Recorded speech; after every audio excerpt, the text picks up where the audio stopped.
அது என்னப்பா எங்கள் ஆட்சியில் நல்லா செஞ்சால் மட்டும் வன்மத்தை கொட்டிகிட்டே இருக்கிறீங்க?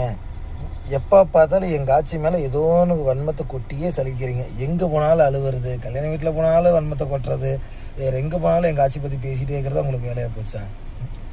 சில நாட்களுக்கு முன்னாடி திருச்செந்தூர் கோயிலில் வந்து ரமேஷ் அவர்கள் அர்ச்சகர் ஐயப்பன் முறைகேடாக வந்து 4000 ஜிபேல பெற்றதாக வந்து பூஜை செய்ய தடை வச்சிருந்தாரு. பெயர் போடும் வழக்கம் உண்மையாகவே பெரியாரை பின்பற்றுவோருக்கு இல்லை. மக்களை சுரண்டி பிழைப்பது யாராக இருந்தாலும் சாதி மத பாகுபாடு இல்லாமல் நடவடிக்கை எடுக்க தான் மக்கள் வாக்களித்து வெற்றி பெற செஞ்சுருக்காங்க. பக்தர்களிடம் சட்டத்துக்கு புறம்பாக பணம் பெற்று தான் சேவை செய்ய வேண்டும் என்ற அவசியம் இல்லை. அப்படி செய்வது சேவையும் இல்லை. அதை எந்த கடவுளும் செய்ய சொல்லவும் இல்லை. நேற்று வரைக்கும் சாதியை வைத்து ஆதரவாக செயல்படுறேன்னு திமுகவினர் பேசுனீங்க.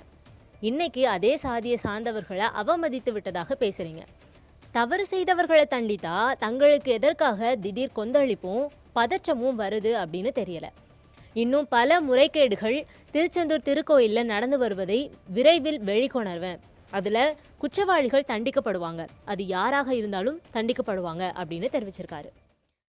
அர்ச்சகர் ஐயப்பனை பூஜை செஞ்சு தடை விதித்ததை கண்டித்து முன்னாள் அமைச்சர் அனிதா ராதாகிருஷ்ணன் அவர்கள் பத்திரிகைகளுக்கு பேட்டி அளிச்சிருக்கிறாரு. அது என்னென்னு பார்த்தீங்கன்னா, இந்து சமயநலத்துறை அமைச்சர் ரமேஷ் அவர்கள் மீது வன்மையாக கண்டனம் தெரிவிக்கிறேன் அப்படிங்கிற மாதிரி சொல்லிக்கிறார். இது எதற்காகன்னு பார்த்தீங்கன்னா, ரமேஷ் அவர்கள் வந்து ஃபஸ்ட்டு சாதியை பார்த்து தான் அரசியல் பண்ணிகிட்டு இருந்தீங்க. இன்றைக்கி சாதிக்குள்ள இருக்கிறவங்கள இழிவுபடுத்தி அரசியல் பண்ணுறீங்க அப்படிங்கிற மாதிரி அனிதா ராதாகிருஷ்ணன் தெரிவிச்சிருந்தார்.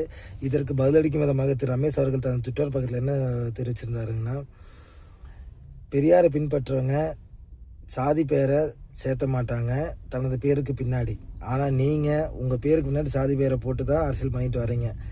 எங்கள் கட்சி வந்து என்றைக்குமே சாதி மத பாகுபாடின்றி இருக்கக்கூடிய கட்சி. அதனால் நான் எந்த சாதியும் பார்த்து நாங்கள் அரசியல் பண்ணலை.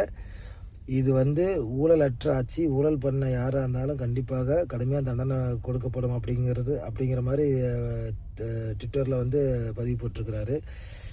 இந்த பதிவை பற்றி நீங்கள் நினைக்கிறேன்னு சொல்லி மக்களை கமெண்ட் செக்ஷனில் கமெண்ட் பண்ணுங்கள்.